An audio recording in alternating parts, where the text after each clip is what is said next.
coming in early. Oh, Thank you for coming in early. Wow. Shout out to you, Juliana. Shout out to Ella. Shout out to John G. Jr. Shout out to Gear Royal Kingdom. Then shout out to Maurice. Shout out to you, Melissa. Shout out to you, Megan. Megan. Shout out to you, Megan Grew. Wow, nice names. Then shout out to you, um, the second you think Indigo.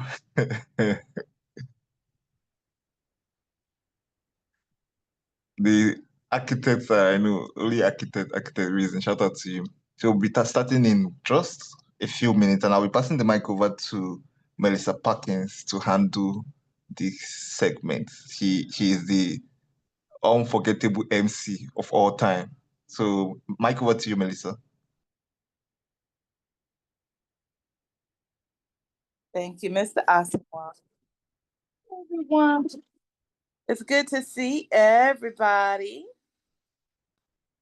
I'm super happy that you're here live from Lagos. Happy to see everyone. Get yourselves nice and comfortable. I like to allow a cushion of 5 minutes, especially at the start of an event, because sometimes, people are trying to log in, depending on their network. They may have to do it a couple of times. So we're going to give people plenty of time to come in. But as we're getting set up and getting ready, I love for people to hit your chat, go into your chat. And if you can, please, unless you're having multiple entries because you're team members,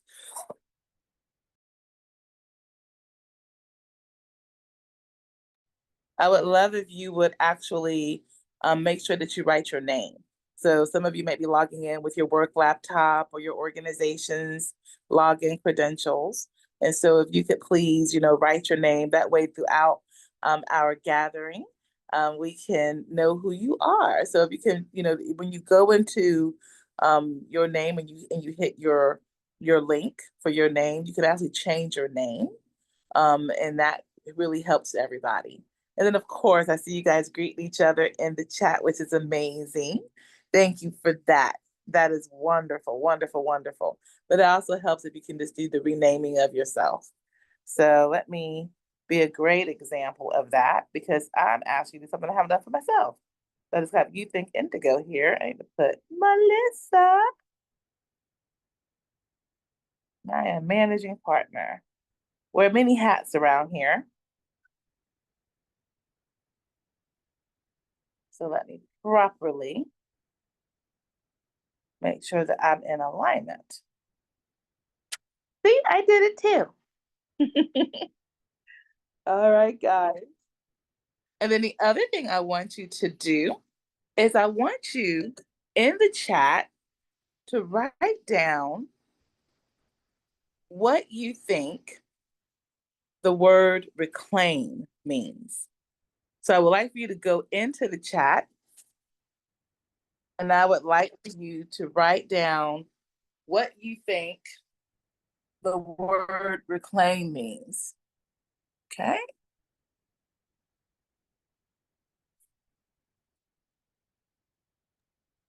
hi, Melissa. John has Yeah, I'm changing my camera. I don't know how that my camera is facing a different direction. Hi, Melissa. John has left a message on the group on the chat.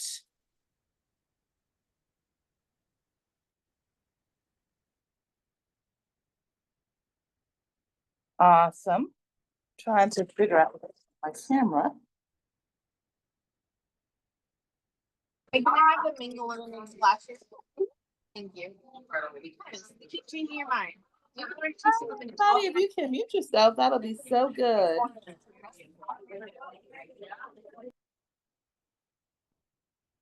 Wow. I am having some camera issues. Wow. It will not face me. All right, I'm getting some tech help. Give me 1 second.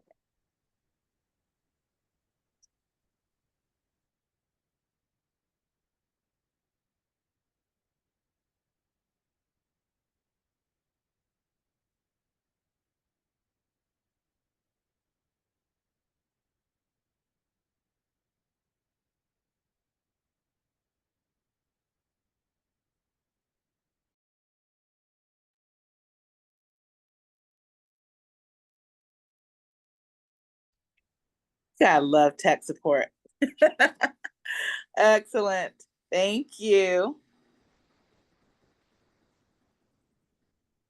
And so for those of you who are coming in, welcome. It is our monthly VIP gathering. And as a warm up, I'm asking everyone if you could please rename yourself so we know who you lovely birds are. And then I'm also asking a little warm up chat question. What does the word reclaim mean to you? What does the word reclaim mean to you? And we're going to be starting in just 1 minute. Let me give ourselves some nice complimentary moments for everybody to come in. Wow, we got a crowd today. I love it. Yes, Candace. Outstanding. Outstanding. What does the word reclaim mean? Good. Let me check it out. Hi, Bridget. Welcome. I'm hearing take back what's yours to bring something back to its original use. Wow, amazing. Reclaim, to take ownership or control of something again after it was lost from one's possession or control, taking something back. Get back to home and build, be innovative. Reclaim equals to bring back to a preferred state of existence, to take back. What a way to open our session. Hello, everyone. I am Melissa Perkins, the managing partner of GZ Realty and Development, representing our incredible CEO, Mr. Gozi Asawa, who I would like to come in and welcome you in just a moment.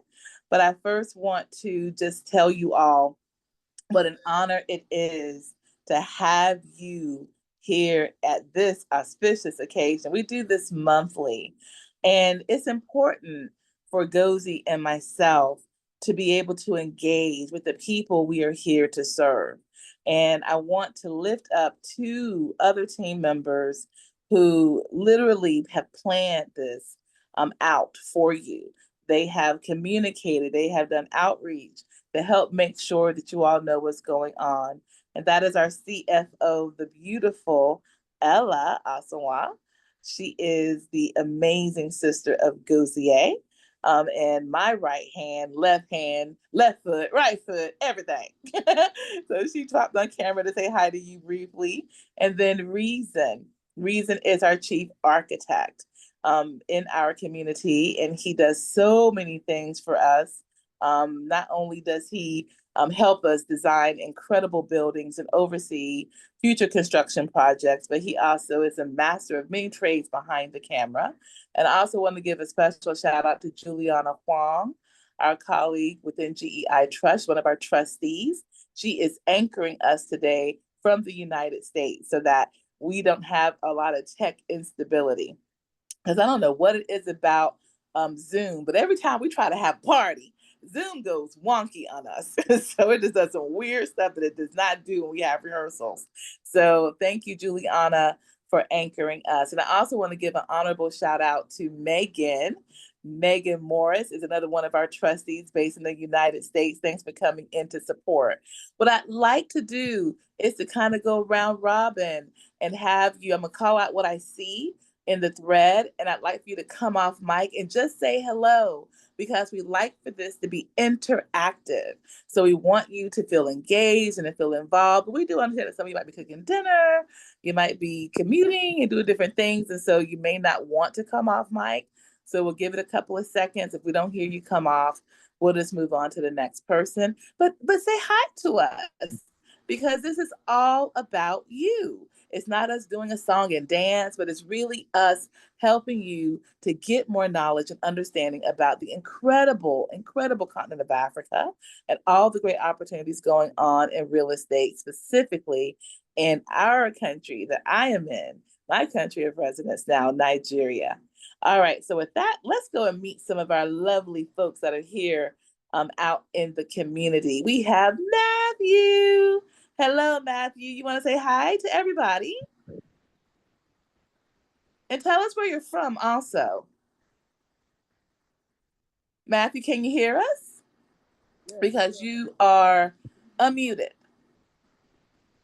Okay, so Juliana, I think you're a host, correct? Are you a host, Juliana? Yes. Matthew, are you there? All right, no worries. So we'll go on from Matthew. Maybe we can circle. You want to try again? Oh, no, I'm not hearing you, but that's okay. We'll try again, okay? Yeah, we'll come back. No worries. And B is commuting, so she's not going to be able to talk. So no worries. Let's go to Candace. Hi, Candace. Are you able to say hello? Speaking. Okay, Hi, if you Candace. I can. am from Alaska and Anchorage. Nice to meet you guys. Oh, all right, I think you're going to get the furthest award. Wow, Alaska. That's incredible, Candace. Welcome. How's the weather out there? Miss Candace, how's the weather in Alaska? It's nice. We are in the 50s now, so pretty good. Excellent. Well, welcome. It's amazing to have you here. And Danessa. Hi, Danessa. It's good to see you again at an event. Hi, how are you? Hi, I'm great. How are you, Melissa, and everyone? Feeling yourself, Miss Danessa. Ooh, ooh, ooh. Hey, girl. This is big for me showing up, Welcome home. even though my face is not here. Oh, Thank you. Thank you're you. welcome. You're welcome. Who is Gear's Royal Kingdom? I think we got a king in the family. It's me. Who It is is Gear's I. Royal Kingdom? It is I, John. Who? John Gear. You can't hear John. me? John is gonna be. He's my superstar. That's right. John is gonna be sharing with us today. John is also like one of the great scholars amongst us. And so I'm super happy to have a man of his breadth and knowledge on the call today. So John, we're happy to see you. John, I see two things. Are you also John G. Jr. or is that someone else? No, that's my son. Oh, we got your son on the call. Okay. Great, make it a family affair. Amazing. And then we have Michaela. Hi, Michaela. Hi. You hear Hello. Are me? you wife, daughter? Oh, I'm his niece. His niece. Okay, well, I just missed it all. Yeah, I didn't yeah, definitely. assumptions. Hello, niece. It's good to see you, Michaela. Thank you for joining us. John, come on and bring the family. I love it. One of my favorite people. Come on up north. Maurice Muhammad is in the house. Maurice. Hey, peace and greetings, everybody. Thank you for having me. Honored to be here. Just like to say thanks for like to be glad to be here, Oh, sharing and enjoying your awesome. energy. So Yep. I I love it. I love it. Thank you for being here. We have two Megans. Two Megans. I introduced one as my trustee, but I still want her to say hello to you and where she's from. Megan, hop in. Where are you from, girl? Hey, wait, me or the other Megan? Yes. Oh, I'm so sorry. I just said there's two Megans, and I just assumed that my Megan trustee would speak up. My trustee Okay. first, Megan Morris. Hello, everybody. I'm in Hendersonville, North Carolina. Good to be here. And I don't know, it's a great family to be a part of. Thanks for hosting this event. Thank you, Megan, for being here. We have Megan Creel. Is it Creel? Did I get your last name right, Miss Megan? Yes, that's right. It is Megan Creel, and I'm in Richmond, Virginia. I'm a friend of John Gear. Oh, Virginia is well represented. I'm loving me some Virginia. That's my cousin. I'm from North Carolina, so that's y'all my cousin. Good to see you in here, Virginia. Tommy Jefferson. Hi, Tommy. How y'all doing? Tommy, I'm here. Learn, represent Virginia. Thank you. Okay. Virginia gonna get the state award tonight. Y'all are not playing with us today. Virginia is not playing. I love it. Wow. Well, I have to make sure you guys meet the man of the hour, the one who's responsible for putting all of this together, the creator, the founder of GZ Realty. This company came from within him, and I am just assisting and helping him alongside of the other beautiful souls I introduced. Let me pass the mic to my leader, amazing Gozi. Gozi, to you.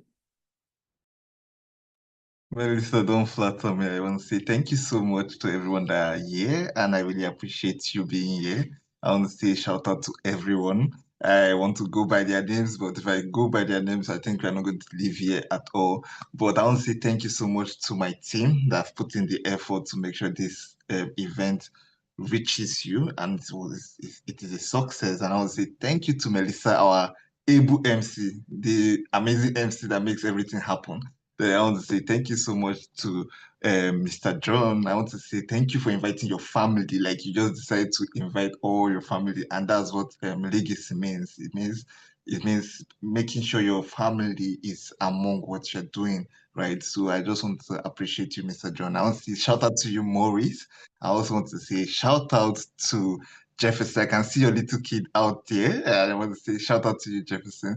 I want to say shout out to you, Megan Cree. I want to say shout out to you, John Jr. Let me use that word, the prince in the kingdom of the Johns. I want to say shout out to Megan. Megan, shout out to you. I want to say thank you for coming in. And you know you're part of the family, so you know your seat is special, special. I'll say shout out to one of my colleague at Amazing. I'll say shout out to Mr. B. I know you're commuting, but we would like to also hear your voice too. I'll say shout out to Candice. Sorry, I don't want to butcher your name, so but thank you so much for coming in. I'll say shout out to Donessa. Donessa is an amazing person. I had the opportunity to talk to her one-on-one, and she's just so amazing. I'll say shout out to you. I'll say shout out to you, Makedia. I so appreciate you being here, and you're part of John's family. You see what I'm saying? Family is all that I want, right? So, and you are my family right now. You are the only family I have right now. I'll say shout out to Matthew. Matthew is one of my very, very close friends. I wish he can actually um, unmute and actually speak with us. But thank you so much for being here. I want to say shout out to Coach. Coach is someone I really admire too. He's amazing. Thank you for coming in. And I'll pass the mic over to Melissa. I think I've done all the shout outs I could do. Thank you so much, Melissa. Mic over to you. Bye.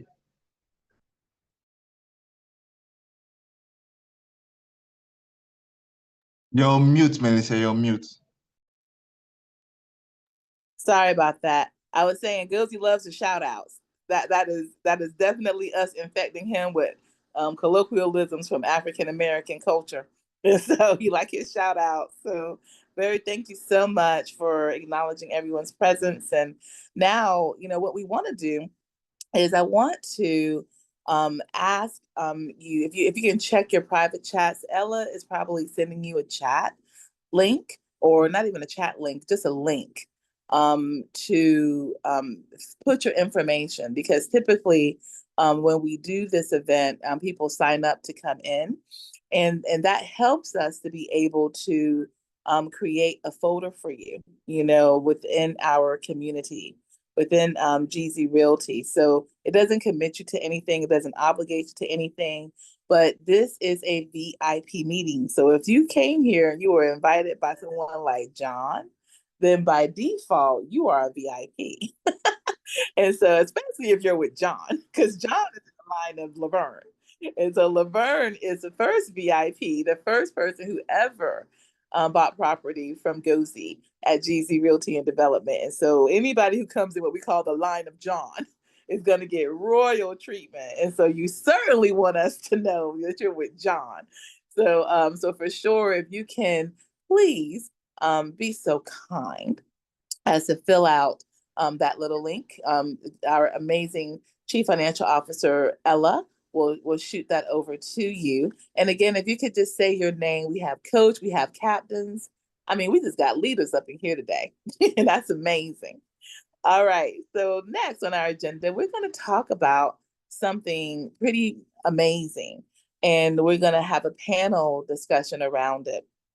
We have an author amongst us, and Gozi, who you just met a few moments ago while we were in Kenya, doing some incredible work on the ground in Kenya around helping youth with underemployment. Gozi was getting this particular company off the ground. He actually launched GZ Realty from while he was in the nation of Kenya. And so at that time, and if y'all could just mute yourselves, if I can get Ella and Juliana to just check and make sure people are muted while I'm talking. They don't often know that's the case. So we just got to help them out a little bit.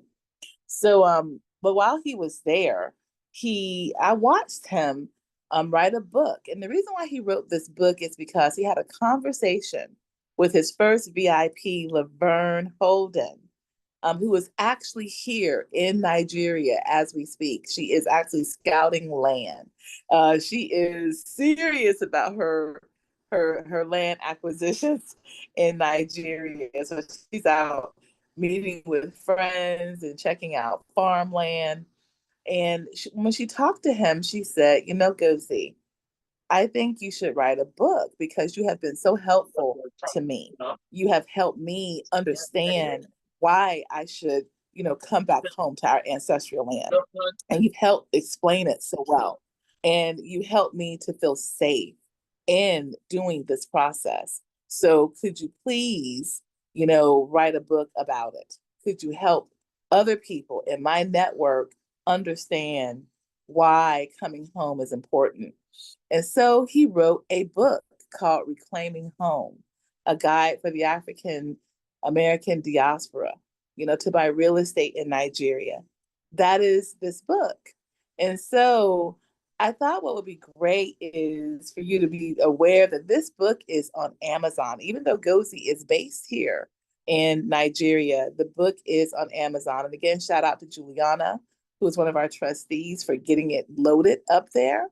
That was a lot of work on her part. And so she got it up there just so that people in different outside of Nigeria can be able to learn how to buy real estate here. And more than just the technicalities of real estate, he really wanted rather to help people to understand Nigeria, to demystify it, to take away some of the stereotypes, some of the fear, because we just don't learn enough as African Americans, as diasporans who are born in Canada or the Caribbean. We don't get a thorough education of Nigeria. So we're left to learn it from TV shows, social media clips, that kind of sensationalize, negativity about this country. So he did that. And what I thought we would do is have a dialogue for those people who've had a chance to get the book and start reading it. So I want to feature an individual who's on the call who we hadn't known for very long, but he just instantly came in. He's a book connoisseur. He loves reading books. And Mr. John actually came in, and I'm gonna make him a host actually, so that he can be able to take center stage. And so Mr. John actually got the book, and I'm going to have a panel discussion with him about the book and what he got from it. So John, I would love for you to take center stage and unmic yourself. And All right. and normally you can, yeah, there he is. Look at him with the book in his hand, Mr. John. I would love that is your mini me, sir. That is your mini me. Yes, it is. Thank you. I would love for you to share what your overall take of the book was. Once you got through the book, what was your reaction after reading the book? All right. For me, I bought 2 copies of the book, and I might end up buying a couple more so I can hand it out to people I care about in my close proximity. But when I bought the book, I was already engaged with my cousin Laverne. She had told me about the opportunities in Nigeria. She told me about the company and everything. And I said, all right, I'll go ahead and read this book.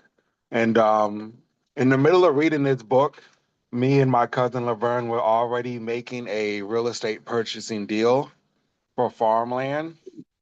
And then I've been on a couple of calls with Gozi and the team, and they've shown me a couple of the inspections, which is like a virtual viewing of the property. And as I was reading the book, I got to know the company. I got to know the area, and I saw myself in the book. I saw my family members in the book, and I saw what I really wanted for the people I cared about. And I wanted them to grow their own legacy. And I saw this as a good, starting point. And that's what I got so far. Thank you. Amazing. Amazing. I thought to kind of help people get a sense of the book, there's an opening section that I wanted to know if you wouldn't mind reading. So, would you mind going to the introduction of the book, or actually, yes, let's read that first line. Hello? You want the preface? Melissa, we can't hear you. I think his network issue should be back shortly. I think she said you should read the preface of the book. John, Oh, can you okay, hear me? okay. Yes. All right. So at first it starts off with different languages, and I will just try my best. In the Igbo language, Cheta na I nwere ezuwalu. In Pidgin, just know, say you, get family for here. And in English, you have a home here. And that's basically what the book is really about. And I feel like everybody should get a copy of this book. It's not that expensive. I read it 2 times. I read it when it first arrived, and then I also read it yesterday. It took me about an hour and a half to read the book. While you go through the book, you can see these different things like the names of the different states in Nigeria. You get to learn the types of paperwork that you'll be receiving when you buy land or property, um, like the deeds, the C of O's, certificate of occupancy, things of that nature. But then the amazing part was the different types of people that were actually buying land in Africa. You had like an investor, you had somebody who was trying to help out the community, like humanitarian. You had somebody who was, you know, just trying to reconnect and find a new home for themselves, and things of that nature. And you could really see yourself in the pages of this book. Wow. And that there's a story, an opening story.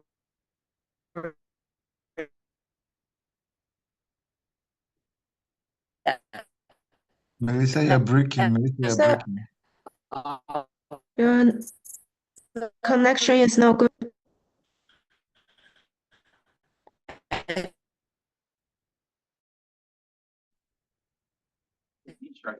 think that will Yeah, she was breaking up. Okay, one moment.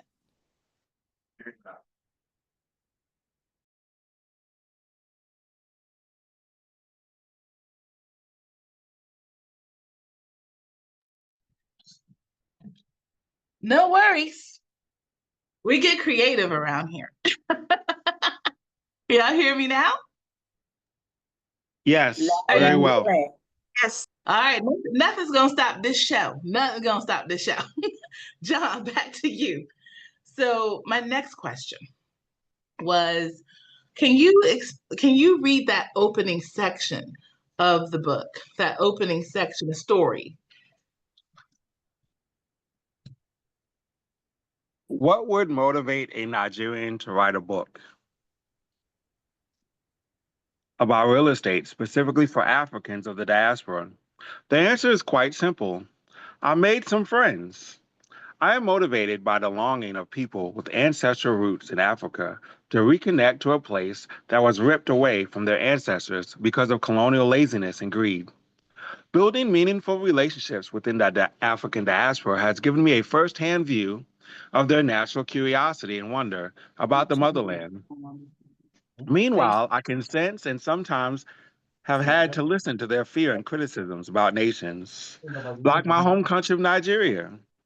Unfortunately, many of them have immersed themselves in the most negative information about the African continent at large. According to their skewed information, Nigeria is a country of scamming, impoverished people who party all day to Afrobeats. They live in shanty homes and trade in marketplaces with daily political uprisings and chaotic social interactions. When people are upset, they cast spells, use voodoo dolls, and need Jesus or Allah to save them. They sit around all day fantasizing about how they can migrate to the United Kingdom or America to escape economic hardship in a third world country. That is if wild animals don't attack them first or they die of malaria. Sadly, even some of my fellow Nigerians, due to financial hardships, have allowed themselves to play into this augmented delusional reality, propagating this colonial myth, instead of holding on to the ancestral mantles of community kindness, cultural pride, and family honor. A side note about Nigerian con artists, most are highly educated and fall into this approach because of extremely limited financial support during formal education and low employment opportunities after university. Some rationalize that since the West robbed them during colonialism, it's time they paid back their fair share. But I declare, we are better than that. Let's use our creativity and land to forge a better outcome for ourselves. It's time we all strive to collectively display an excellent example to those who lost their sense of home, so they merge their excellence with our own. It is my honor as a true son of Nigeria to reintroduce this incredible land first, so that her scattered descendants can wholeheartedly embrace her once more. I'm writing this book because I love my people, my heritage, and the land too much to idly stand by and watch ignorance and self-hatred create an alternate reality that seems to stick without doing something to counterbalance it. As my work extends into other parts of Africa, I intend to write real estate guides for those places as well. To be clear, I'm not writing a defense of Nigeria or the African continent because there is nothing wrong with either.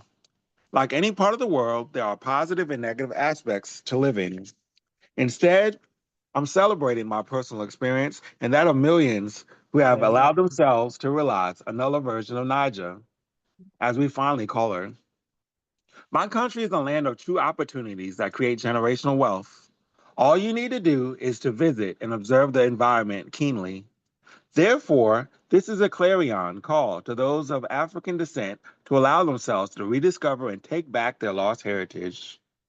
Though I was taught English using the British system, I'll be writing this book using American English because I'm immersed daily in this culture. Nearly 3 years ago, I was offered the opportunity to serve as the top leader in a company founded by an African American. My expertise in Nigerian consumer culture and real estate opened the door for me to enlighten my colleagues and community about the genius of setting up operations and initiatives in Africa. What I hope you will get from my book is some much needed exposure to the great possibilities of Nigerian real estate. Again, create or start something amazing, etching your footprints in a land that has been both despised and beloved for centuries. It is time to learn what it is for yourself and reimagine your ancestral home. Wow. And that's You need the to do the preface. audio. That audio, if we ever do an audio book, it has to be you. It has to be you.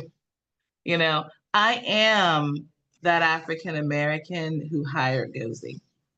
And so what I can tell you is that it is one of the best decisions I ever made in my life.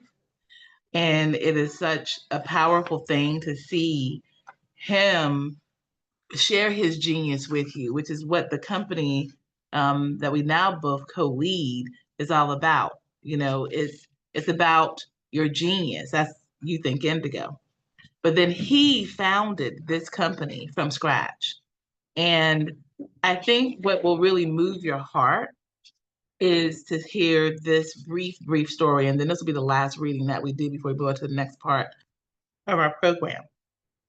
But it says, when reading this book, I want to assure those of African descent who have been stripped of their inheritance, especially African Americans and those in the Caribbean, to invest in their homeland.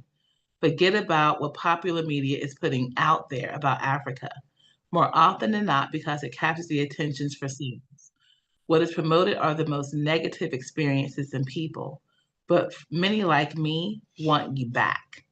It saddens me that some of you are afraid to explore the truth about Africa for yourself. Don't worry, I got you. And if you know anything about Mr. Osawa, then you'll know this, because that's why he is so beloved by so many, people, including Laverne. And so there's a short story in chapter 1 where he opens with, imagine you are seated on the sofa in your house and you decide to turn on the TV. What appears on the screen is a scene displaying a loving communal gathering in a traditional Nigerian compound. There is sadness in the air, with close family members holding on to each other in grief, moaning and crying. The firstborn son, just coming in from the farm after the day's job, quickly but kindly pushes through the gathering. The horror that stares him in the face shatters his heart. He sees the most towering figure in his life, his father, lying on what is to become his deathbed, struggling to take his final breaths. The old man looks peaceful and relieved as he makes eye contact with the son, the carrier of all his hopes and dreams. Gently, his feeble arms manage to stretch out a gesture for his son to draw closer. With a steady gaze, his lips part as he then manages to say in their tribal tongue, the equivalent of, when a man sees his end, he begins to put his house in order. My heir, the sun has set on me and is rising on your path now. You are the man of this house. Hold it now and take care of your mother, siblings, and the 12 acres of land at Azoka Street. You are ready. The father smiles as though the pain has suddenly disappeared, draws his last breath, and falls into an eternal sleep while holding his son's hand. The short story explains how land and other properties were historically passed from generation to generation in my homeland, Nigeria. In Africa, land holds great social and cultural significance. For instance, in the olden days, Igbo land ownership meant securing a legacy because it was the only thing our forefathers could bless their children with that could be of immediate benefit. In Igbo culture, the first son is seen as the head of the family to this day. However, I thank God for education that has expanded our awareness about creating wills and trusts that leave instructions on how property can be shared, including passing an estate onto a daughter. This prevents tension and family division. Yet a thought keeps creeping into my mind. If back then most families had ancestral land to pass on to the next generation, then what happened to the property? He asks that question again. He says, yet a thought keeps creeping into my mind. If back then most families had ancestral land to pass on to the next generation, then what happened to the property of those who were sold into slavery and shipped inhumanely to the Americas? Just sit with that thought. Unfortunately, the African rulers likely seized that land, not thinking of the great imbalance they were creating for future generations. If we steal other people's land, we set up a sad precedent for others to steal ours. It is therefore time for Africa's lost children to return home and secure their inheritance. May their homeland be able to reconcile what was done and make it easy for them to reclaim their rightful inheritance. It's time for them to reclaim their home. So, John, as we close out this segment, let's see here. Mr. John, I am so grateful for you, being able to be a part of this panel discussion about this book, Reclaiming Home. Are there any final takeaways you would like to share with all of us before we move on to the next part of the program? I just think that everyone should get a copy of the book. I also feel like if you so desire, you should link up with this company and look at the kinds of investment opportunities that become available over time, and just be open-minded. As an American, I don't really claim to be American, but as an African who was born in America and grown up here, I know that we do certain things a certain way. You have to be brave and open-minded and learn the ways of the Africans in the different countries and different states. And it's good if you can link up with somebody that you trust that can help you grab hold of some investment opportunities. Um, it's a good book. It's a good start. It explains pretty much what you need to know, and then from there, um, the baton's passed to you. If you feel like investing, y'all have those conversations, and I'll be able to help in any ways possible. I'm currently, like I said, I'm currently starting my first investment, and I'll be getting some more very soon. Wow. Well, I'm proud of you, and I'm proud, that you took the time to really sit down and understand Gozi's mind and his heart. And I think it might be good if Gozi might come in at this point and share with the audience and get us to this next segment. But the author should come, and I'm not sure if you're trying to make my phone work. I'm here. So I'm using I Melissa's phone. we changed bodies. Alien invasion. But Mr. Asawan, thank you again for this incredible book. Is there anything you would like to share as we get ready to go into our next segment that I would like for you to usher us into, sir?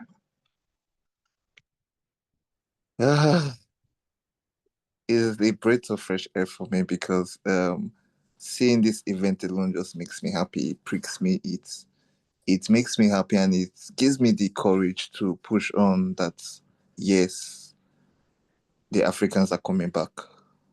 Like, it may not be now, it may not be tomorrow, it may not be even next year, but definitely they're coming back home. You understand? But I'm just so happy right now. I sometimes feel like crying, but I'm not a crybaby. But then I'm very, very happy seeing everybody here. First thing, I'm very, very happy seeing Mr. John. I really appreciate him a lot. He's one of my very good friends. He when I invited him to this event, He wants to see your face. He wants to see you cry. John. I'm happy that I'm not on camera on right now. So, but then I want to say I'm grateful. I'm really grateful. And yes, Melissa Perkins, please go ahead with the program. I'm just grateful. That's all I can say. Thank you so much, Mr. John. Your voice is amazing. Bring my phone because my notes are on that phone.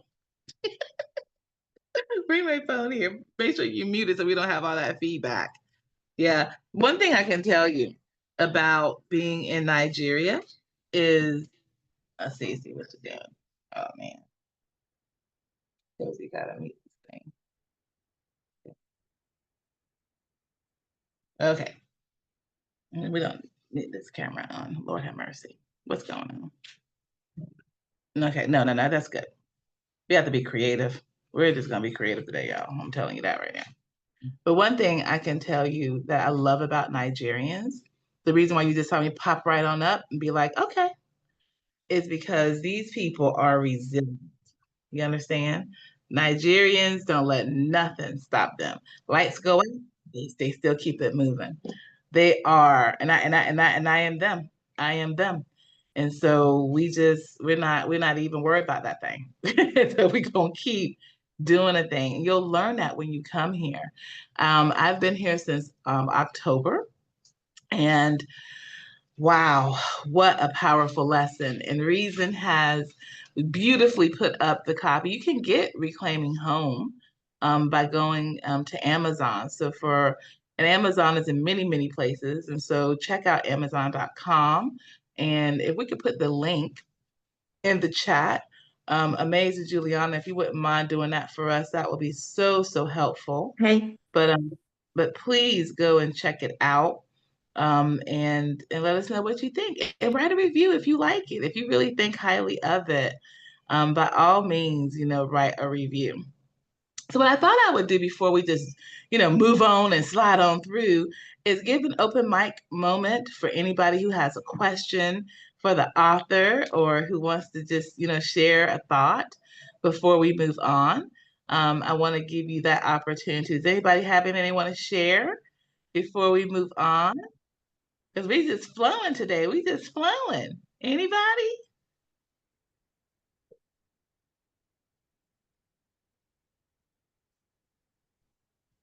No? Make sure that you're unmuted.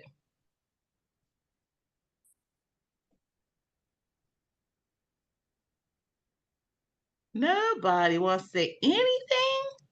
I got something.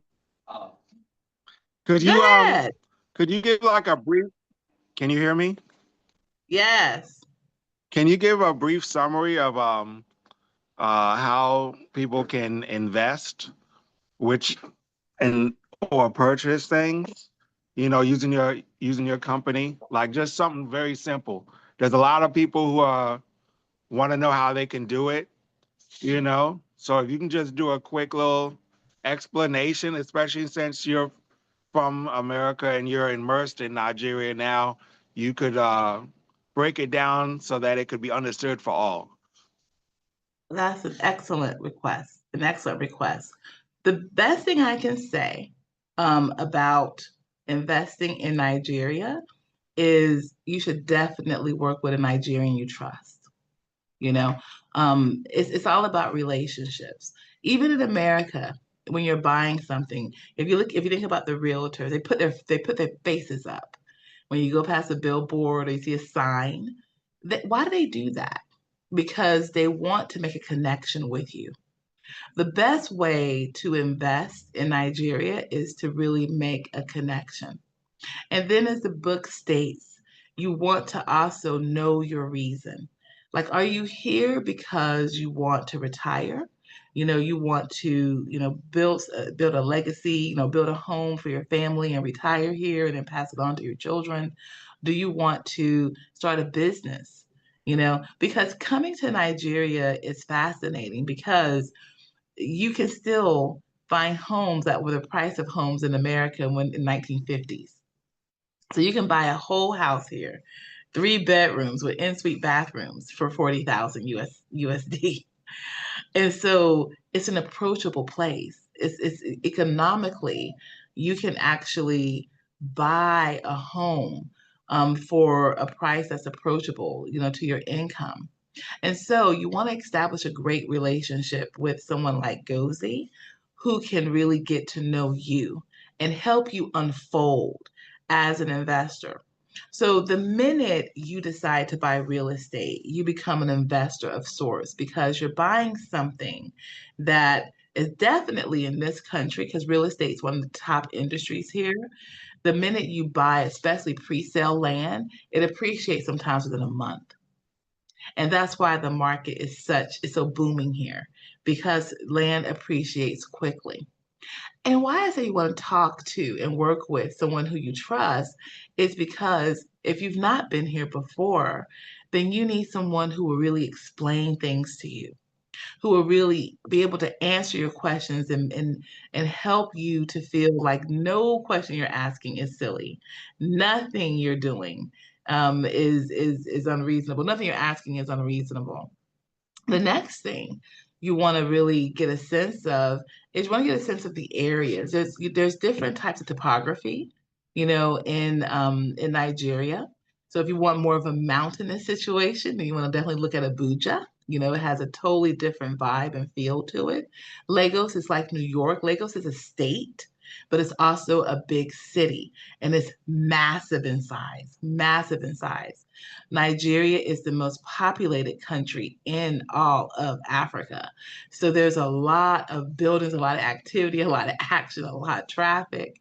And so typically when people come and they want to do investment properties, they tend to target Lagos because it's busy, it's bustling, and a lot of people want to come here because of the entertainment industry, the nightlife, all of those different things. And so it's all about really having a sense of awareness and being able to have that conversation with Gozier and our team to understand that. Last but not least, the other thing you want to really think about in terms of investing is you want to think about your end game. You know, are you doing this because you want to, again, leave property behind for your family? Are you doing this because you want an ROI? Are you doing this because it's easier for you to start your business here because of the cost of living? You know, what is your ultimate end game?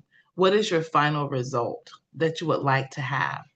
And one thing I should also mention too about investing and about coming into Africa is please come visit. Like, please take the time to come and really connect with the people. Because I'm gonna tell you, for me, that's what did it for me. When I'm walking around Lagos and everybody looks like my cousin, people look like my sister. I'm mistaken a lot for people's sister or their auntie. You know, that's when it really became clear to me that this is not just about business as usual. Yeah, I'm going to flip a house or something like that. You know, you can do that anywhere in the world. But there's something about coming back to your roots and being a part of its revitalization, its expansion. It just does something for your soul. So I hope that that was helpful, John. Thank you so much. I appreciate you. Amazing. All right, guys. So we're gonna move on real quick. It's time is shockingly ticking.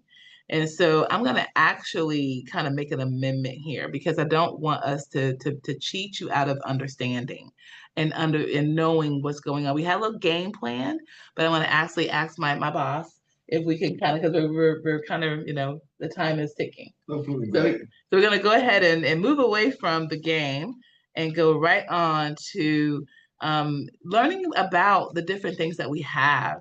And so this is where, you know, we'll get with Reason. Reason can display some things. You're going to meet the boss man. And he's going to come over and talk to you guys about the properties. Okay. Yeah. So we're going to switch up. Okay. So he's going to come over and talk to you. Okay. Thank you.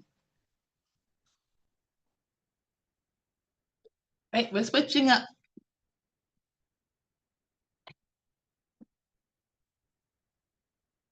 And we're switched.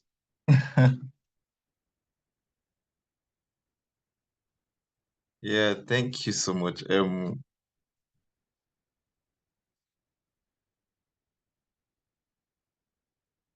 Juliana, can you present one of the property now?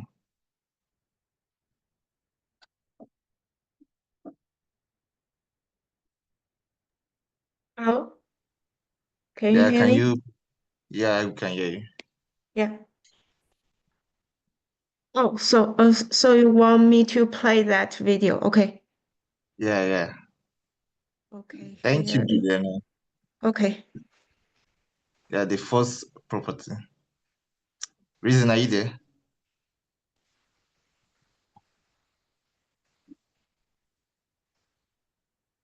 So this was a nice switch.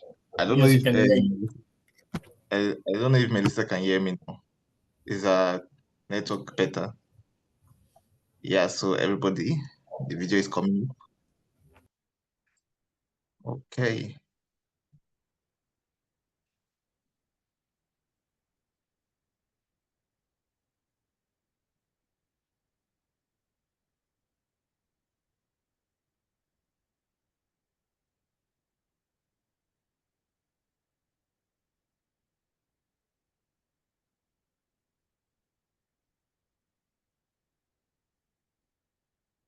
Okay, thank you so much, Juliana. I'm prepared for the next property where I talk about this. So I don't know if anybody was able to see it. Can you see it? Were you able to see the property? Yes, I was able to see the video. Okay, good. So this property, this first property that was shown is one of the properties. Thank you, Matthew. This property was shown is one of the properties that we have here in Nigeria. This property is actually close to the beach. It's just 15 minutes away from the beach.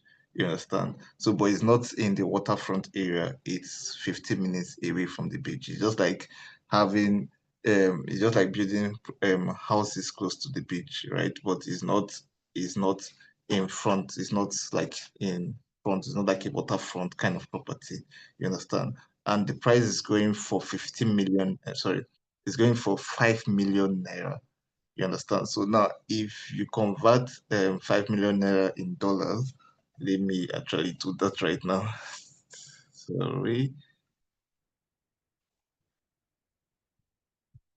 So in Nigeria, we go by rates because dollar changes. So I will not be using the exact price because it's approximately I'll be using. So say this is the exact price you told me. No, I'll be using by the current rate. So the current rate for $1 is actually 1,005. It may be 1,006, but I want to go at the rate that is comfortable in case it increase or increase reduces. So I'm going at 1.5.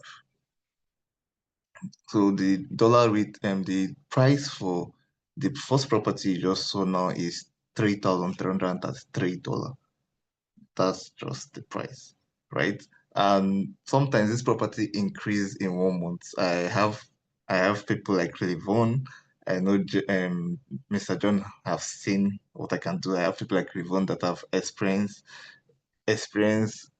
when I share property with them. I tell them, I give them, because they are VIP and your family, I give you specific property for you to look at. Then it's your choice. You understand? That's the way I do things here. So can you go to the next video slide, Juliana? Are you there? I only have one. What about the one that Ella and Reason sent to you? They didn't send me anything. Okay, no problem. So that means I'm going to talk about those other one privately to people that are going to be messaging me privately, because I have amazing properties and I'm really, really grateful about that. Reason, are you there? Okay, thank you so much for sharing the picture of the property. Yeah, this is amazing. Yeah. So this is La Vida Prime. La Vida Prime is one of the property I just mentioned that really blew my favorite family's mind. Like my VIP, her name is Miss Lee, right? So I recommended this property to her because she was looking for a property that she could buy in bulk. So I recommended this property to her like a month before it increases. So I recommended it at, let's say, $1,000, right? Now the property is going for $2,175 right now, right? In a month. She was shocked. She was asking me, what exactly did I do? Which kind of magic did I do? But it's not magic. It's because real estate over here in Nigeria is a very thriving business. It's like people are really, really buying enough to keep for their families, for their children when they are not, maybe for their future plan, you get. So that's what real estate is about in Nigeria. It's really, really a boom business over here. So, Reason, can you show me the other property? Thank you so much for bringing this up. I thought I lost it.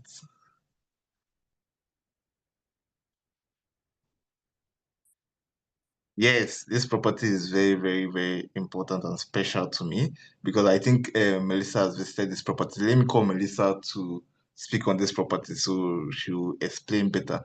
Melissa, are you there? Yeah, please. I want you to explain this property. This property is the most amazing property. I think she will explain better. Come on, please explain Okola property to them. Oh, yeah, that one was good. Yeah, that property is crazy. First of all, it's it's just very pristine, and it reminded me of America. I looked at it and I was kind of like, this feels like I'm in America somewhere. But then the prices, I was like, they say 65,000? What's the price? It's not, What's the new price? I think it's like I'm saying that 5,000. Huh? What is it? I think it's at 5,000. Okay, see, okay, I can't. So when they tell me these prices, I kind of get, I just tense up because it's unheard of. Some of these prices that they're dropping. And so I went there and they were having the ribbon cutting and what they call Igwe or Oba, probably I think it was an Oba. That's the king of that area. And the chiefs came, to give their blessing to that land. And it gave me chills. And so, but I was fixated on a corner unit, and the opening was just so expansive. And I just thought, okay. Yeah, the price of okay, these are we would call these condos. Okay, 2-bedroom, 2-bath condos. That 2-bedroom, 2-bath. Yeah. Is the equivalent of 21,000 USD. That's how much a condo, brand new construction, costs. All right. Yeah, I'm not making it up. Some of y'all private chat be like, I know that's what I would have to keep asking them. Yeah. So people were like, I want to Wow. know. So yes, I'm not making this up. 21 to 26. That's a 3-bedroom. What kind of rent could you collect on something like that? If that was rented out? That's a very good question, because rent on average, first of all, when people pay rent here, they pay rent for the year. Okay. So I'll give you an equivalent. So here in Lagos, for example, some people pay 2,000 USD for rent for the whole entire year. Okay. So, use that figure, in a way to help you to understand. I would say for that property, what do you think you would charge for rent for the year for a brand new construction 3-bedroom? For 3-bedroom is 2 million. That's like, okay, convert. It. We'll get the conversion for you, sir. Yeah. But it's definitely one of those things where you look at 1,333. So like 1,300, 1,300, because you're outside of Lagos. Okay, so now you're getting into the suburbs of Lagos. You're getting, out, I won't say in the country, but you're kind of getting out to where there's more land, to claim. And so, but what's powerful about that particular property too is that it's near an expressway and it's near water. It's not overlooking water, but you can get to water very, very soon. So it was an amazing property. I really enjoyed it. And I immediately told Gozi, I said, Americans are going to gobble this up, because if you go an hour and a half or so outside of Lagos by car, you're getting really nice new construction, luxury construction properties in that field, in that range. Any other questions?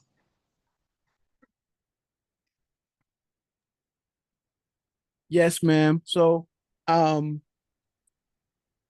said it will be 13,000 for the year. No, not 13,000. 1,300. I'm sorry, 13. Yeah, 1,300. I mean, you can play around with it. Depends on. I would say one of the things you really want to start to do is start to get a sense of what people are actually starting to charge, because it's kind of tricky with new construction, especially in a new area. So you need to kind of like start to, do your due diligence, and so, and it's a new area, so it's very hard to establish a market price. You understand? When it's spanking brand new, because what's happening in Epe in these different areas is that they're starting to get flooded by people. People are starting to rush it. They're actually selling their homes in Lagos Island to move out to this place because it's so pristine. You know, it's so there's a rush going on, which means in some cases you might be able to, because the demand is so high, you The might be value able. increased faster. There you go. There you go. There you go. And so that's something to consider too. But it was absolutely amazing. Absolutely amazing. Any other questions? Thank you. You're so welcome. The boss man is here. What other questions? What else? The next slide. Okay, next slide. Go to us. Next slide.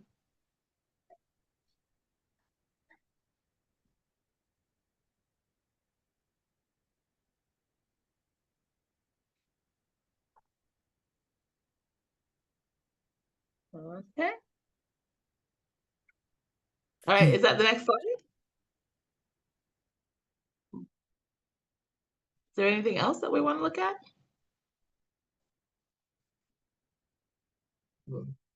All right, guys. Any more questions? More questions? I have questions. Go for it. Yeah, because I really love that property, and as the place is nearby urban area or around the, I'm not sure the um uh along the ocean or river. That's a very good question. Very good question. It's not by the ocean, but it's by what's called lagoons, okay, or like lakes. You know, so that's an awesome question, Juliana. Lagos is first and foremost, in and of itself, right on top of the ocean, so you can get to the ocean very quickly. But we don't want to, mislead you and say that it's oceanfront, because oceanfront is a completely different type of real estate. You understand? And so, you can get to the beach in a reasonable amount of time. But, what's nice about Lagos is that it's got lots of water, lots and lots of water that are around it. Now, the thing I want to say, and people come to go see me, and particularly me, because I'm the American who tells you, keeps it on the real, okay? I'm not here to sugarcoat things, because we don't want people to be deceived. Okay, Nigeria is a developing country. So when you think about waterfront properties and things of that nature, that's something that we in America, that's like something that's not overly developed, but like lots of curb appeal and, fancy and all those different things. In developing countries, their infrastructure is developing. And so you don't have necessarily, in this particular area, everything isn't all pristine and all that stuff immediately. It takes time. So as long as you're willing to be part of the people who help to build some of that stuff up, it's great. But it is very serene, in these places. There's a lot of green as you're getting outside of the city. So I would say the equivalent, like Maurice, for you, because you know New York super, super well, they call New Jersey the Garden State, right? Because it's like the less hustle bustle concrete New York. And so that's kind of what you're experiencing when you go into Epe. These areas where some of these properties are, they're kind of like the New Jersey of Lagos. So you're kind of getting into a more greener, there's less buildings and density as you're moving out. So to go right back to your question, Juliana, not far from the ocean at all. But I would also say when you're looking at distance, to places, the roads and stuff here are not the same as our roads in America. So what would normally, if you were looking on a map, you'll be like, oh my God, I can get there in 30 minutes. Might take you longer, because they don't have 6 lanes or this, that, and the other. So I just want to always set kind of a realistic expectation. So what you're really doing and what you're really getting in these properties is you're getting great space. You're getting new. You're getting fresh, whereas if you're in the United States and you're trying to buy something in a city, it's expensive. Like in DC, you're paying $1 million for some of this stuff that you're looking at. And so 21,000 and $1 million, you do the math. Okay. So great question. Anybody else? Ella thinks I cheated you guys out of fun. She says, Melissa, we should play games. Do you guys want to play games or do you want to do more Q&A? I'm gonna leave it up to the people. I do have another question. Yeah, I think the people want questions. Go for it. Ask away. All right. So what does it realistically look like to get to Lagos? Like from coming from the States, and many of us here on from the States, like what, on an average, I guess a 30-day flight trip from, let's say, Philadelphia, New York, or a flight. What does it look like to get there? Like it depends on the time of year you come. So you're going to get very inflated rates if you come in November and December because that is party time in Nigeria, baby. Nigerians be getting it home, honey. When their families start coming in from the UK, everybody there's festivals everywhere. Nigeria is alive. It is the chronic, okay, in November and December. That is their family bonding time. And by partying, I'm not talking about, drugs and alcohol kind of party. I'm talking about this is when the diasporans come home. This is when everybody comes back to see their families. And so everybody's celebrating birthdays and there's just a celebratory time. So naturally the tickets are spiked during that time. You understand? So it's all about timing. All right. I would say this time of year is a good time of year to come. It's rainy season. Okay. And first of all, y'all need to know that Lagos is not as hot as everybody lie about. If you live in Florida, you're gonna think it's less hot here than Florida. I think Miami is hotter than here. And they got alligators. Come on now. They don't got alligators here. So it's not as hot and humid as it is. Because there's ocean breezes flying through here. Okay. So it's a good time. I would say this time of year is good. I would say right around end of August, beginning of September. But keep in mind, the kids get out of school in August.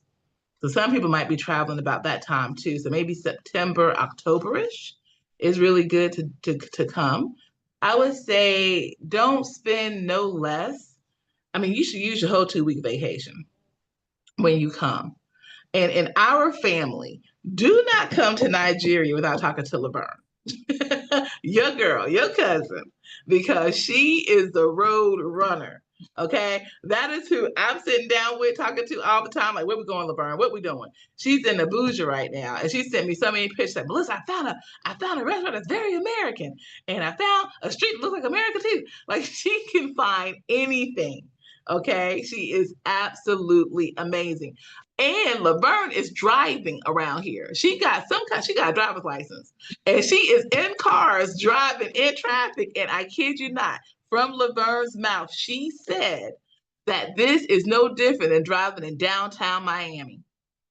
I am not making it up. So y'all need to just talk to y'all girl Laverne, the first VIP, because she is the person. You don't come here without talking to Laverne. Like when we plan a trip for the whole family to come, the main person who's planning y'all's itinerary is Laverne Holden. Okay, so in terms of costs, anticipate you can get tickets. Sometimes you get tickets for as low as $800 if you're lucky. But on average, this is $1,000 to $2,000 trip. So you need to plan, you need to save up to be able to come to this trip, or you need to go use your miles. This is when you hit those miles that you have and apply your miles to this, because you're going to get a lot of miles back because of the distance. Another tip is to try to break your trip up. Try to get a layover. One thing that Laverne does that I'm going to copy is she actually really extends her layovers in places like Dubai. Like go hang out in Germany for a little while. Like break your trip up a bit so that you're not on the plane that long. Okay. She prefers to fly Emirates. I hear great things about Emirates. And so kind of check out what the travel experiences and stuff are like. And then I would say, in my opinion, authentic Nigeria. I feel, and I've been to other African countries. I lived in Kenya for a whole year. And Kenya is beautiful.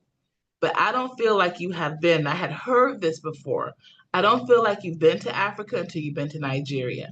because Nigeria is the most influential. But every place has its kind of personality, has its thing. People love coming to the island. So if you want more of a westernized kind of experience, then the island is going to be where most people would go, like staying at the Echo Atlantic and things of that nature. Frankly, I think the most similar to the United States is Abuja. It's like DC, okay?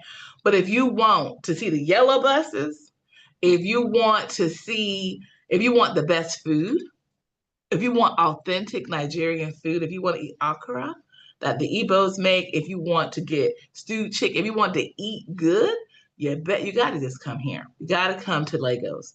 Lagos is, oh God, okay, catfish.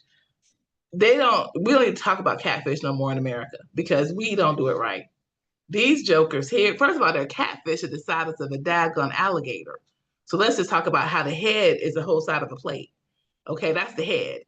And prawns, shrimp are like this big. I'm not exaggerating. I don't know what they feed in the shrimp. I don't know what the shrimp are eating, but the shrimp are the size of my hand. They just give you 2 shrimp and you're cutting like a steak. It's just crazy. So the food here is off the chain, and I did not care for African food, if I'm being honest. The only food from the diaspora that I liked was Jamaican food. But if you try to throw some food for me from West Africa, I was not eating it. That's because it was Ghanaian food. I'm not tearing out my Ghanaian brothers and sisters, but I don't know what they're putting in there, but I didn't resonate with it. But the food up in Nigeria, I'm sorry, and they fried rice. They do fried rice extremely well, extremely well. And so I can't say enough. I can't say enough about this area. And so I definitely encourage when you're traveling here, give yourself a couple of weeks. You can do a lot in a week, but keep in mind you need to give yourself some time to adjust your jet lag. And you need to get a driver. Now, y'all know I'm always tell you the truth, okay? Uber here, their cars are not looking like our cars when it comes to Uber. Gozi told me in Kenya, he would pick on the Kenyan's cars so bad and be like, Nigerian cars. I don't know what's happening, but their cars are beat up around here. So you need to do something called lag ride, okay? You need to take you a lag ride. Those cars are good. Lag ride. Okay, those are the better cars, but they typically take you from here to the island. All right. So the biggest thing when you travel here is understand that Nigerians are not into tourism. Okay, so you need to understand that. This is not that country. Tourism is not their jam, but that does not mean they're not hospitable. They're very hospitable, very kind, very fun to be with, but they don't have like a Kenyan vibe around hospitality, okay? That's developing. That's something we're working on. That's one of the reasons why we're here, is to kind of bring that scene. So I would just say you just have to know what you're coming here each country for. Let me just lay it right to the cut. People come in Nigeria to make money. I was in at the Radisson Blu. Gozi and Ella are my witnesses. And there was a woman who happened to be from China. And I, anytime I see somebody from China, my heart just goes for them, because I lived in China for 3 years. I have a big affection for Chinese people. So I made eye contact with her and I was like, I want to talk to you. And then she waved me over and then we just had an instant connection. So I was like, well, tell me, why are you here? The first thing that came out of that woman's mouth, and I'm not making this up, you can ask Gozi and them, because they were overhearing her speaking pidgin. So she was speaking the local dialect. And so I was like, wow.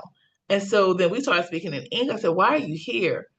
First thing out of her mouth, she said, I'm here to make money. She just said that. She's like, I'm here to make money. She said, it's not as pretty as Europe. It's not as fancy as Europe. She goes, I'm here to make my paper. I said, what do you do? She says, trade. Okay. So I'm telling you, there are a lot of foreigners here working it out, selling goods, because the population, Nigerians are the biggest consumers on the continent. And so people are here. And then the next thing, real estate. So people come here to land bank.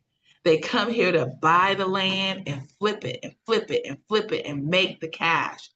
So you come to Nigeria not to come to Club Med and all this other stuff. You come to Nigeria for the culture, for the music, for the experience, for the food, for the people, for your connection to your ancestry. You come here for that. So if you're coming here for that, you're good. If you want to come here to relax and see all this stuff, you may have to go out to Abuja.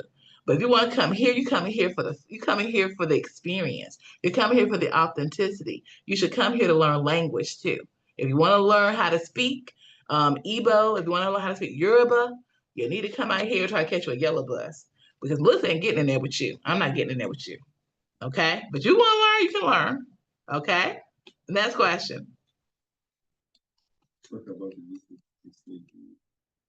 Badagry. So Badagry, oops, somebody stopped the video. Okay. All right. So Badagry is where our ancestors were exported from. And I had a chance to go there for my birthday. And, it was a powerful experience.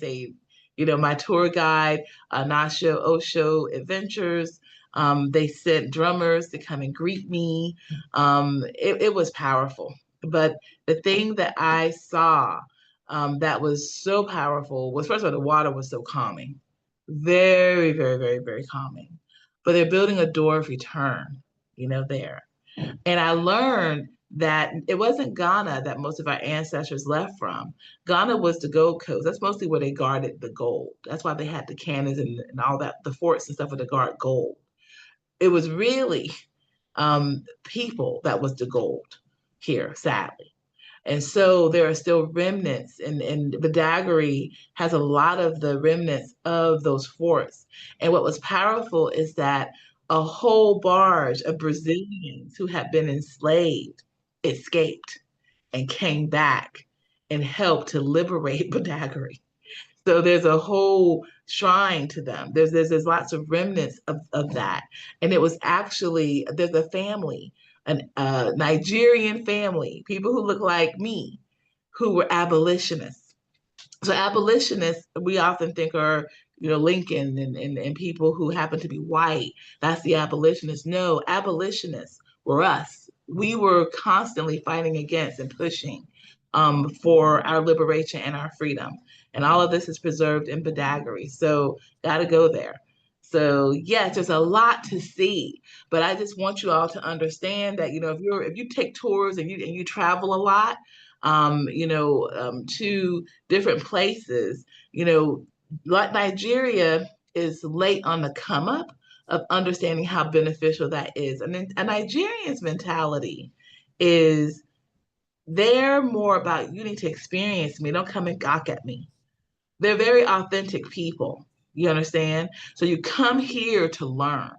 If you come here and you're willing to learn and you leave behind all your expectations and you quit trying to impose Americanism on people, you will walk out of here very, very full. But again, like any place you travel in the world, you need to make sure you go with a guide. You shouldn't just go anywhere. I don't care if it's France. Anywhere in the world is dangerous if you don't plan it. And if you don't make sure you go with people who are local, who know how to make sure that you have a good experience. If you just drop somebody in America and say, okay, have a good time in America, but you drop them off in an area that's depressed, you put them in a place in Appalachia where people are their economy is depressed and they're tripping out on meth, or you drop them in the wrong place in Detroit somewhere in the hood, and that's where you put them because they didn't plan it very well, they're going to not like it because they went someplace that but put them in danger. So that's the same thing here.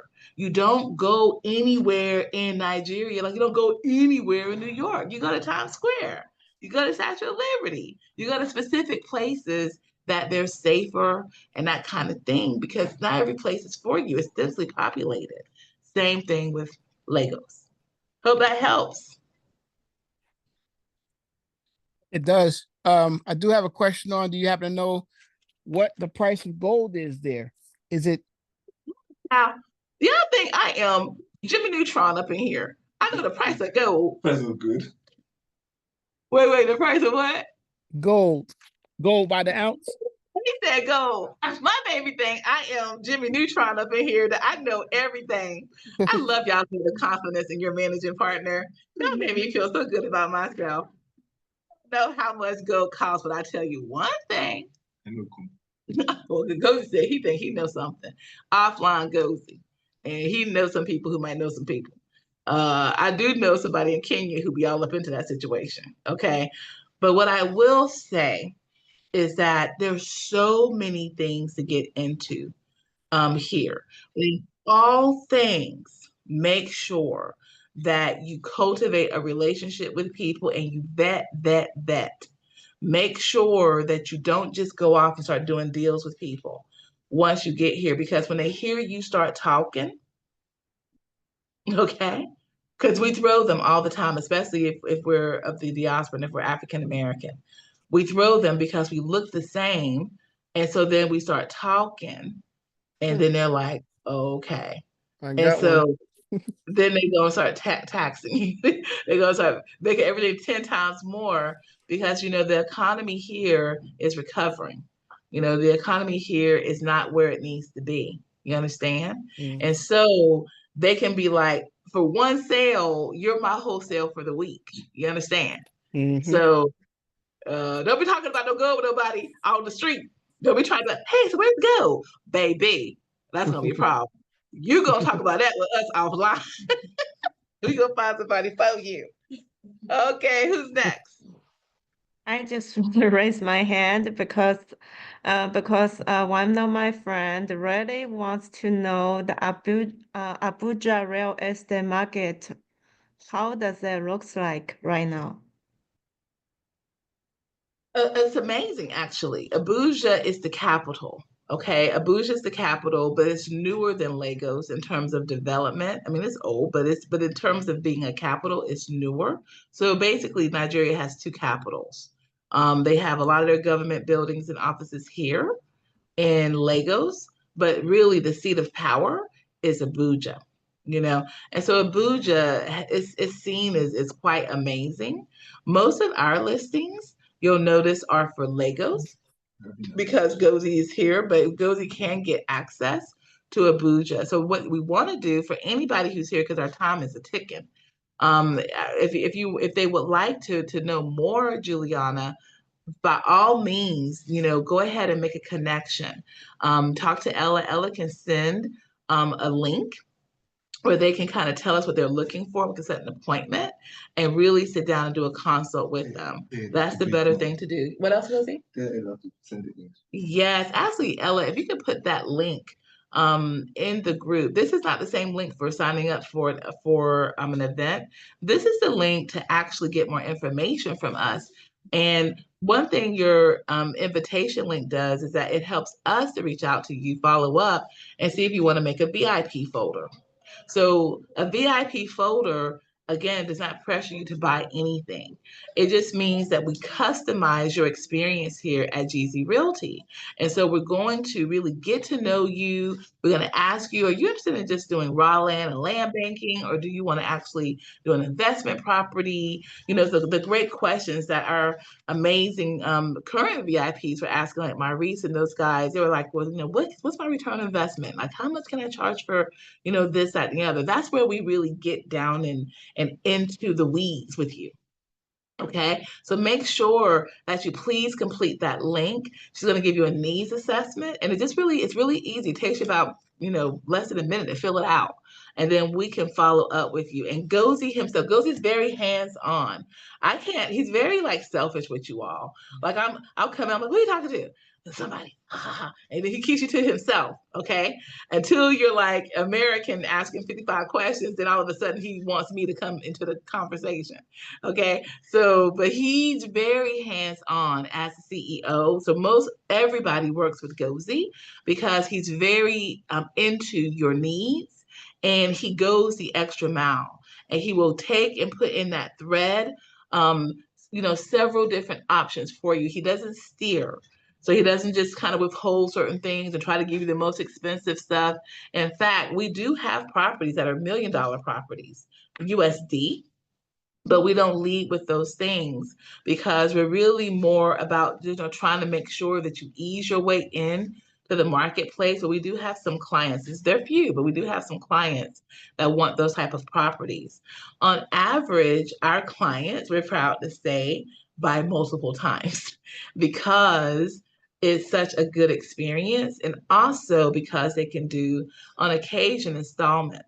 Okay, but installments here are not mortgages. So I want to make that clear that there's no such thing as mortgage in Nigeria. It's not really that kind of thing. And so, you definitely come here, you pay cash for your property. So that's something that's great because you own your stuff in your lifetime, like while you're able to enjoy it. And so that's why we said most people will start off with land banking to begin with, but very much so what ends up happening inevitably is people start cashing out some of their properties back at home, and they start to say, you know what, I can get so much more for the money here. And so, but that's not something we pressure you to do, but most of our clients are multi-buyers. Okay. But the questions will keep coming in. Just keep asking. That's why we're here. It's more about you getting your questions answered than games. We'll open with a game the next time. I'll open with that as an icebreaker. So we'll get that game in, Miss Ella, but the people will have questions. So go ahead and ask away. I have a question. Yes, go for it. I have a pair of cousins, siblings who've purchased land in Ghana on the coast. My male cousin married into a family, and then his sister has bought the plot next door and is building a home. And I noticed that whenever she would share the details of how her project is coming along, that she would talk about private security, especially because she's an unmarried woman. She's a professional, a medical professional with a public speaking career. But I haven't really gotten into investing. It's hard for me to wrap my mind around. So mostly I'm thinking in terms of what it would be like to live abroad or be an expatriate. And so in Nigeria, what is the safety situation for American women and particularly single women? Amazing, amazing question. I would say it is one of those things where, as foreigners right now, ask a foreigner how safe they feel in America right now. Ask them, Mexican American how safe they feel as a woman walking down the street in America. I'm kind of shocked at my country right now, and this is not a political event. This is just real talk. Things are kind of crazy in the world. And Nigeria does not have a monopoly on that. You understand? Trafficking is an issue everywhere. Women, men, children must be wise and do their due diligence. Now, I have been here since October, and I have never felt more safe. But let me be clear, that's because I was smart. And I came here with a local Nigerian who knows these Lagos streets. Okay. I was born in New York, raised in the South. Because I was raised in the South, I had a yard. I was able to run around, play with, get blackberries in the woods and everything else. When we would be shipped up to New York for the summer to be with my grandmother, my cousins were dispatched to us like security because we were now in New York. We were these little gullible little country kids, like, my cousins were like, we don't do that here. Look straight. Don't look to the left. Don't look to the right. Look straight. Okay. And look mean because we in the streets. If you go to certain parts of Nigeria, you're dealing with Southern hospitality, rural hospitality. Everybody knows everybody. It's very, there's not a lot of crime. But when you come into urban places like Paris, London, any place where there's a dense population, you have more crime. So you must do your due diligence. When you go to New York, and Maurice, you can hop in here and jump in because he's my northern guy. When you in New York and you have a building, is your building wide open, Maurice? Or do you have the door purse? Or do you have the lock, the security that buzz people in? How are the buildings in New York? Is Maurice still here? I don't think so. Maybe he left off. You have to get buzzed in. There's tight security in these Oh buildings. yes, I'm sorry. I was on to find a mute button. Like in New Jersey, New York, and stuff. You know, built nice buildings and nice areas are not wide open, right? They have door No, people, they right. Or security. buzz and security. Yep. Right. So those buildings are locked up because people will come up in there and it'll be a problem. It's the same way in Nigeria. In fact, they do a little bit, I think they do a little bit better job because they're like in uniforms and it's like the whole neighborhood got that. It ain't just a building. The whole neighborhood is like that. Okay. So it's like actually a part of the culture. It's part of the culture. You understand? And that's because police here are not paid well. You may not be aware, but police are not paid well. Okay, they're poorly paid, and so it's basically neighborhood watch around here. Right. Police your And own. that's what you're dealing with. So it gives you this illusion that is so unsafe. No, what it is that if the United States did not have police officers well trained and decently paid, we'd be doing the same thing. Because you have to be your own po-po around here. Does that make sense? I hope that helps. That was very So I don't feel this heaviness of unsafetyness here. You just have to be smart. You need to always, people need to know where you're going. You need to make sure you have a planned route. If you're coming up in Lagos and Gosie's here, you might as well forget it. He's gonna be all over y'all. So you might as well forget it. If you're coming here in his neighborhood, you ain't doing nothing without Gozie One. I'm gonna tell you that right now. I mean, he is top flight security. I've had to tell him to calm down. Give us free. Give us free. Let me be free. Okay. He's very protective. Okay. But not because he thinks somebody's gonna jack you or do this, that, and the other. He knows you're not from here. He knows you can get lost. And baby, let me tell you about this place is big. We don't understand big until you come to Africa. Have you seen those maps where they fit whole states up into one of their like whole countries up into the continent of Africa? Yeah. This place is massive. I just Have you seen it? Well, I've moved from Texas to Virginia, so my sense of scale is different than the locals, but I'm sure it's nothing compared to Africa. But yes, but being in Texas, you have a better sense. And isn't it ironic? That is where most Africans in America live, is the state of Texas, because it feels the most like home, because of the scale, the size, and they don't tax you to death like other places. And Nigerians don't like no taxes, baby. They don't like that because they ain't used to being taxed like that because it doesn't happen here.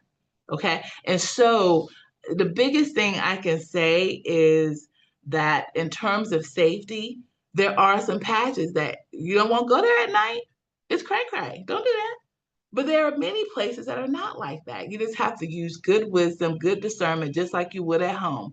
Good old-fashioned common sense, and always consult with a local Nigerian in the early days. In the early days, you want to really make sure you learn things.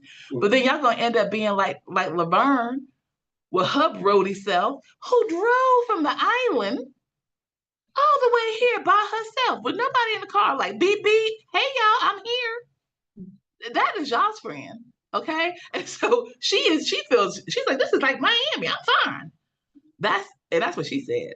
So and she was fine, and she's in Abuja right now, chilling, living her best life right now. So what's happening?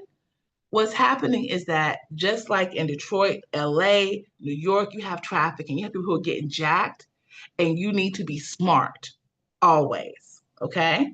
I hope that helps. Yes, thank you so much again. That was very helpful. You're very well. That's an amazing question. Security is always important for expats.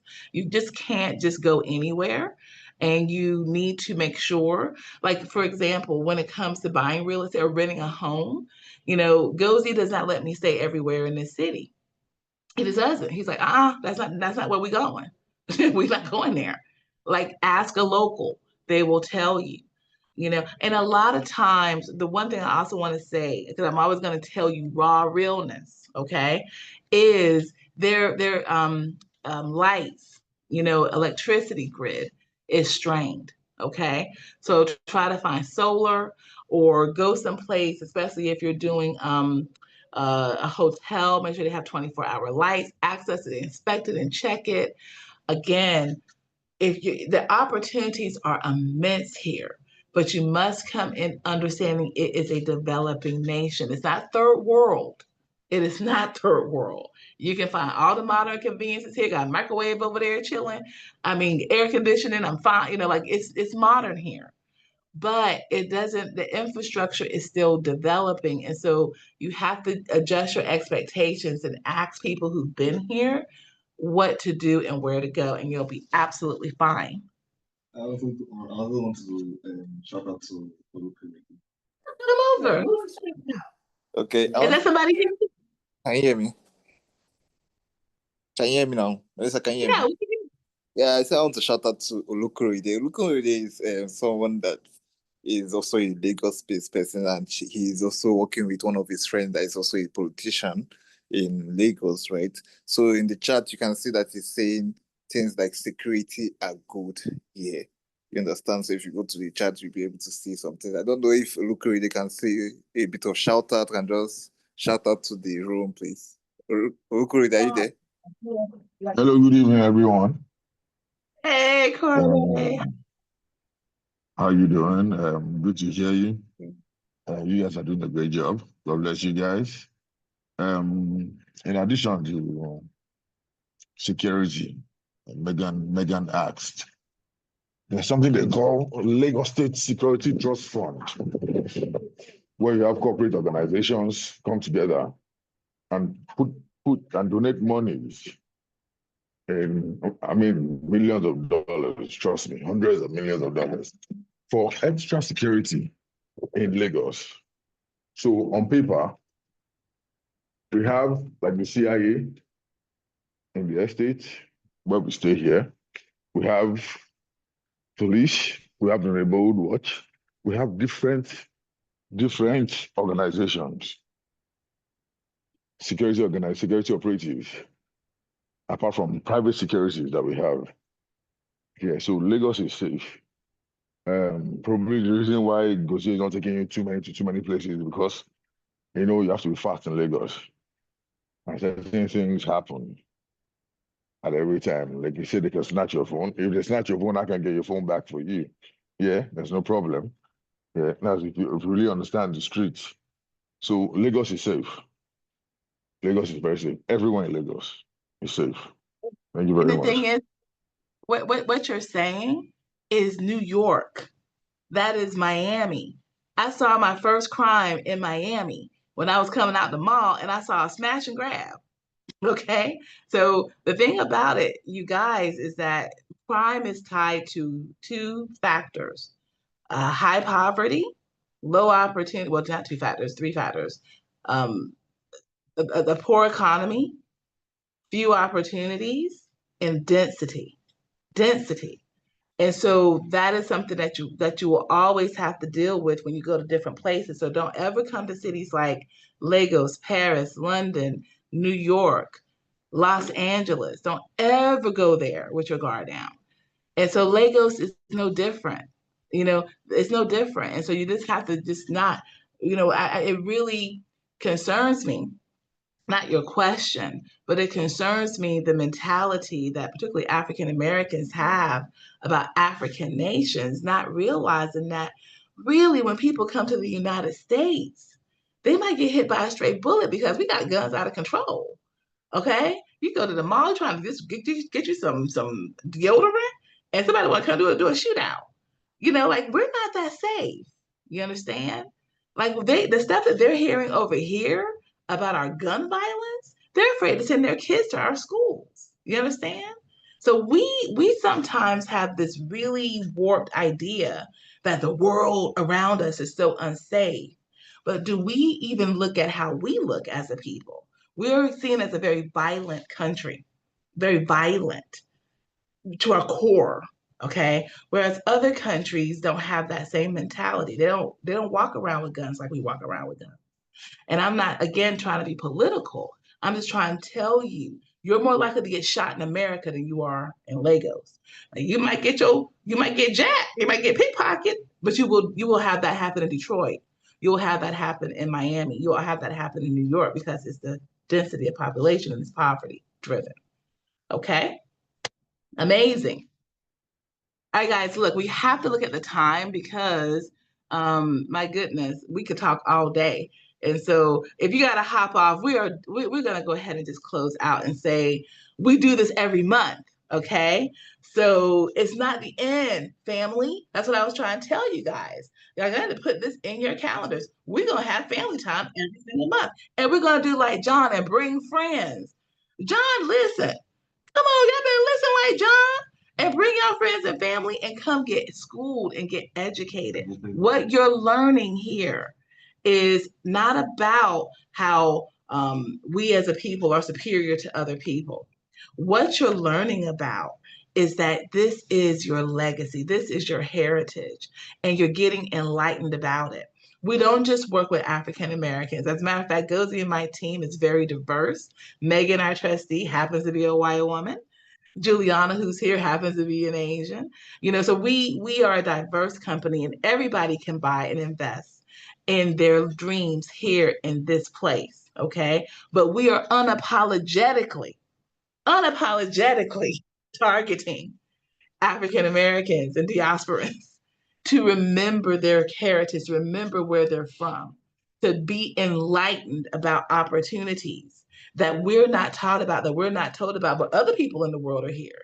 In fact, there's a whole Chinatown right up the street, a whole Chinatown. China is in here in full effect, buying up real estate. So are the Saudis, because there's oil here. Okay. So why are you not here? Why are you not making sure that you are tapping in to the wealth building opportunities that are part of your heritage? And that is why we have these monthly meetings.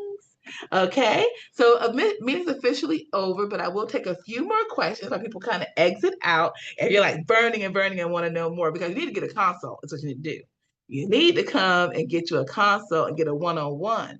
Okay. And so is there anybody who has another burning question before I kind of close out? Anybody else? That's me and Laverne. Please. Any other burning questions before we hop out? Because it was great. Don't forget, Gozi answers a lot of your questions here, especially about titles and deeds and the legality of being able to buy real estate. So definitely go ahead and grab a copy of Reclaiming Home and set up your one-on-one. All right. There's no obligation to buy. We love answering intimate questions you may have that are specific. Okay. All right, guys. Well, we're going to go ahead and close on out. It's been amazing. Amazing.